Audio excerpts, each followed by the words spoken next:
This video is sponsored by Card Kingdom. You can visit their store by using my referral link in the description below.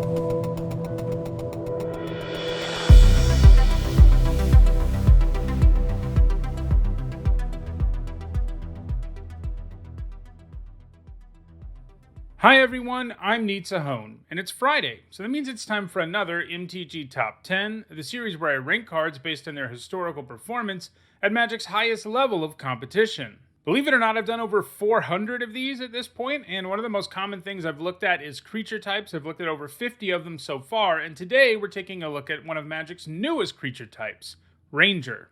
It was only introduced in Dungeons & Dragons Adventures in the Forgotten Realms, which makes sense because it's one of the classes in Dungeons & Dragons.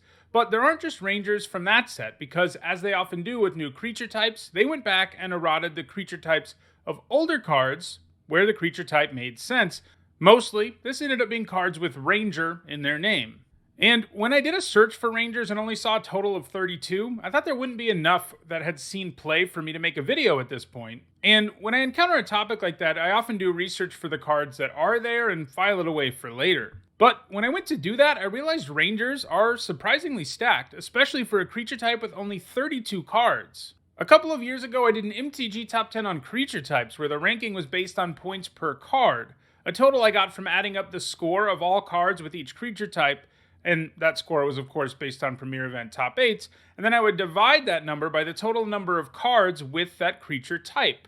For Rangers, the points per card total is 7.125, which would be at number 2, placing it right ahead of Fairies and right below Gods. That's right, Rangers come in second only to Gods. They rank well ahead of powerhouses like Eldrazi and Angels. Now, presumably, as they print more Rangers, that score will go down, but right now, Rangers are pretty impressive collectively, and I thought that made them worthy of an MTG Top 10 despite being brand new and only having 32 new cards. Of those 32, a surprising 15 have at least 1 point using my system, and in this video, we'll take a look at the 10 that have left the biggest impact on competitive Magic.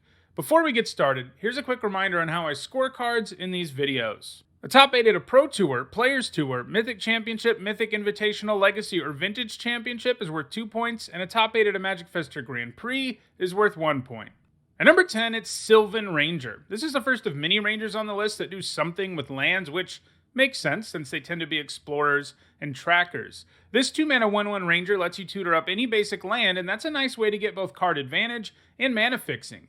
It gained all of its points in the Standard of 2011, where it was featured in some versions of Birthing Pod. It was nice there because it could come down, net you that card and fix your mana, and then you could sacrifice it to the pod to search up something bigger. Alternatively, if you were really missing mana of a specific color, you could also use the pod to search it up in the first place to fix your mana. Sylvan Ranger wasn't a card that made a transition to modern Birthing Pod though, and it doesn't have any points since 2011. At number 9, it is Firebrand Ranger. This Ranger comes with decent Goblin Piker stats and the ability to accelerate your mana by letting you put a basic land from your hand into play. It gained all of its points in the Standard of 2001, where it was played in red aggro decks. An interesting thing to note here is that the deck didn't run green mana at all, so it couldn't actually use the ability. Creatures at the time were way less efficient than they are today, something I touched on a lot in my MTG Top 10 earlier this week, which was about the 10 bad cards that used to be good, and a lot of them were creatures who had stats that aren't that impressive today, and that's what we have here. A 2-mana 2/1 was good enough that it could find its way into a deck that couldn't even utilize the ability of Firebrand Ranger.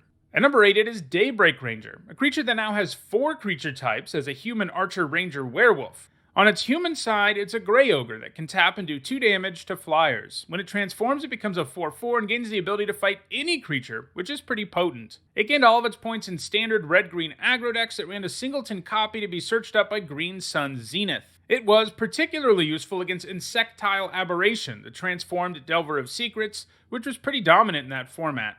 It hasn't gained any points since it rotated out of standard. At number 7, it is Ranger Captain of Eos. The Ranger has pretty good stats as a 3-mana 3/3 and brings all sorts of additional value. For one thing, it immediately tutors up a 1-mana creature card, and for another, it can give itself up to shut down your opponent's ability to cast non-creature spells on a given turn. The Ranger Captain is from Modern Horizons, and that means it skipped legality in formats like Standard and Pioneer, but is legal in Modern, Legacy, and Vintage. And the Ranger Captain has gained all of its points in Modern, where there are a few decks that are fairly reliant on creatures with a mana value of 1 or less. Its first home in the format was in Death's Shadow decks. The Ranger Captain could tutor up the eponymous card, and it also had the ability to help protect the Shadow with its sacrifice effect. It has also found significant success in Heliod Life decks, which seek to combo Heliod Suncrowned with Walking Ballista. Importantly, Ranger Captain of Eos has the ability to tutor up the Ballista. It is very likely to continue to gain points in Modern.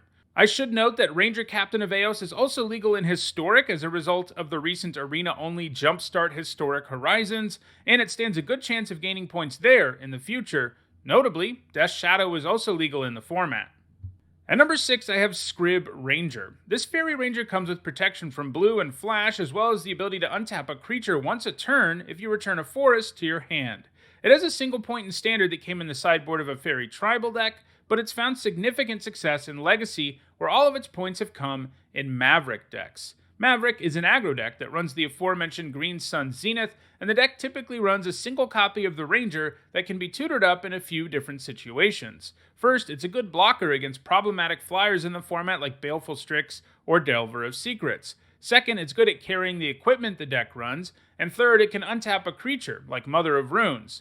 In other words, Scrib Ranger is a nice little Swiss Army knife in decks that can tutor it up. It doesn't have any points so far in 2021, but it's hard to count out a card that has been consistently played in Legacy for a decade. At number 5, it is Borderland Ranger. It's pretty similar to Sylvan Ranger, which we saw at number 10. For 1 more mana, it gives you 1 more power and toughness, but it has the same Enter the Battlefield ability, which lets you search up a basic land you might need. It had the benefit of being legal in Standard for a while, since it was printed in both Magic 2010 and Avacyn Restored, so between 2009 and 2013, it was played in a fair number of decks in Block and Standard, where it helped improve the mana base of those formats' 3-color aggro decks. It doesn't have any points since rotating out of Standard. At number 4, it is Quirion Ranger. It has an ability that is identical to the one sported by Scrib Rangers, but it costs 1 mana less and loses flash, flying, and protection from blue. However, it also has a creature type that has historically been more important, and that's pretty relevant here, because it's gained most of its points in elf decks. It did gain 2 points in a mono-green aggro deck back at the 1997 World Championship, and it also has 1 extended Pro Tour top 8 from 1999, but all of its other points have come in Legacy Elves. These decks seek to generate a ton of mana, and Quirion Ranger helps you do that by allowing you to untap elves who produce mana. It's pretty likely to gain more points going forward. At number 3, I have Jadelight Ranger. This 3-mana 2/1 explores twice, and Explore is a pretty flavorful mechanic for a Ranger, but it's also pretty great value for the cost. No matter what the outcome is here, you're getting your mana's worth. It can be a 3-mana 2/1 that draws you 2 cards, a 3-mana 3/2 that draws you 1, or a 3-mana 4/3. You have a little control over this too, because if you really need a 4/3, you can reveal a non-land card on the first Explore, put it back, and then hit the same non-land on the second Explore. Explore also has the benefit of giving you a bit of card selection and graveyard filling if you want it, because you can put a non-land card it reveals into your graveyard. Jadelight Ranger was played in standard Sultai and Golgari aggro decks that got some extra value out of an Explore sub-theme that was largely powered by Wild Growth Walker. Playing the Walker on turn 2 and Jadelight Ranger on turn 3 is a pretty insane start to a game. So far, Jadelight Ranger has not gained any points outside of standard. At number 2, it is Birchlore Rangers. These elf rangers make it so you can tap 2 untapped elves to add 1 mana of any color to your mana pool. That's a pretty powerful ability for a 1-drop. It also comes with Morph, though that part of the card isn't used real frequently in Constructed. The Rangers didn't gain any points in Block or Standard, and in fact it took a few years to put up its first Premier event top 8. However, once Glimpse of Nature was printed in Kamigawa, it became a key combo piece in elf decks in both Extended and Legacy. In Legacy, these decks also featured the number 4 entry on this list, Quirion Ranger, and alongside Glimpse and Birchlore Rangers, you can see why Quirion Ranger would be extra good. The plan was just to cast the Glimpse, then play a bunch of elves, which would let you draw every card in your deck. Birchlore Rangers was key here, because it made all of your elves capable of producing half a mana, and it didn't matter if they had Summoning Sickness, so you could draw new elves, play them, tap them for mana, and repeat. Ultimately, the deck would then win the game with a card that had Storm, 1 big scary creature, or by sacrificing all of the elves for a game-winning effect. The deck was too good for Extended, and Glimpse of Nature got banned there in 2009, but Glimpse remained legal in Legacy, and the elf deck has been legitimate there for more than a decade. It's likely to continue to gain points, and it'll be interesting to see if in the long run it can catch the number 1 card on this list, which is Ranger of Eos. Like Ranger Captain of Eos, which we saw earlier on this list, Ranger of Eos can tutor up creatures with a mana value of 1 or less. In fact, he can search up 2 of them, which is pretty great because it means you're probably going to get at least a 3-for-1 out of the card.